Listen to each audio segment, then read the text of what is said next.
Aujourd'hui, on est face à une explosion d'outils d'intelligence artificielle. Mais alors, comment s'y retrouver? Pourquoi certains services sont gratuits, d'autres payants, alors qu'ils utilisent parfois le même modèle? Et surtout, comment choisir l'outil qui correspond vraiment à la tâche que tu souhaites réaliser? Pour y voir plus clair, il faut comprendre 3 couches essentielles. Pour ça, imagine une voiture. Au centre de chaque outil, il y a le moteur. C'est ce qu'on appelle le modèle d'intelligence artificielle. Par exemple, GPT-4o développé par OpenAI est un modèle de langage.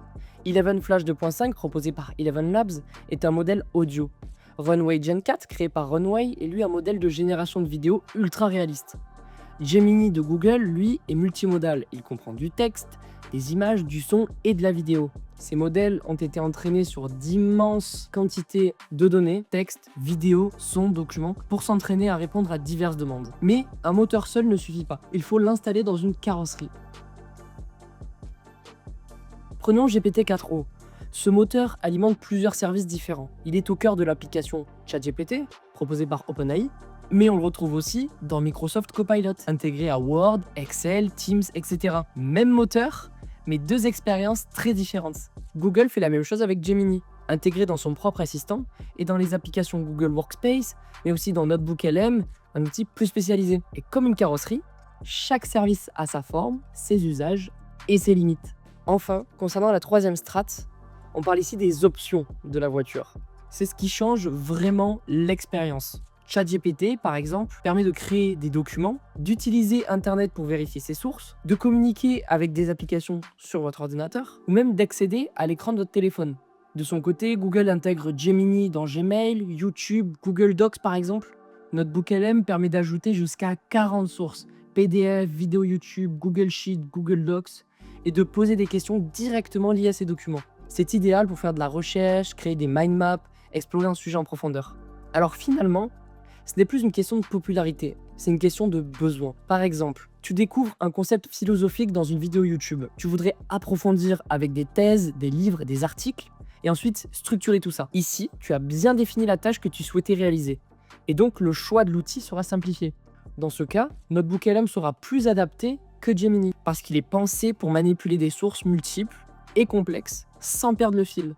Autre exemple, au travail, tu souhaites améliorer ta présentation basée sur un document Excel, alors dans ce cas, Copilot, grâce à son intégration Microsoft Office, correspondra parfaitement à ta demande. Copilot sera en capacité d'améliorer ton PowerPoint et d'apporter plus de précision dans ton document Excel, alors que de son côté, ChatGPT aurait pu lire le document mais ne pourrait pas agir sur ces documents-là pour t'aider rapidement. Et pourtant, ces 2 outils ont le même noyau. Là où l'on en vient, c'est que certains géants technologiques souhaitent créer des outils qui répondent au plus grand nombre d'usages possibles. Mais leurs propositions ne suffisent parfois pas à combler des besoins spécifiques. Il est donc important de ne pas subir un outil que l'on aurait choisi par effet de mode, mais plutôt de sélectionner consciemment celui qui répond véritablement à nos exigences. Donc lorsque vous entreprenez une tâche, prenez le temps d'identifier avec précision les paramètres et la forme souhaitée pour votre résultat. Ainsi, l'outil le plus adapté à vos besoins sera facile à trouver, permettant d'optimiser non seulement l'efficacité de votre travail, mais également la qualité du résultat final. Certains services payants vous vendent en réalité des options que d'autres proposent gratuitement.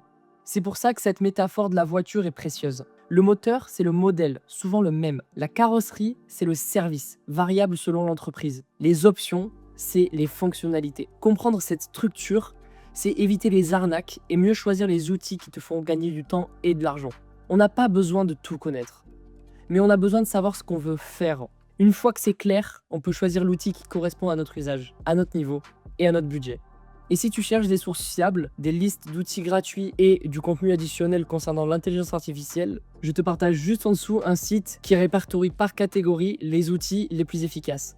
Et pour la petite astuce, si tu ne sais pas par où commencer, tu peux utiliser ChatGPT avec sa fonction recherche web en décrivant la tâche à réaliser et il pourra certainement t'aider à trouver l'outil adapté à ton besoin. Je te laisse explorer tout ça. Et n'hésite pas à me poser des questions en commentaire, je me ferai un plaisir d'y répondre. À bientôt!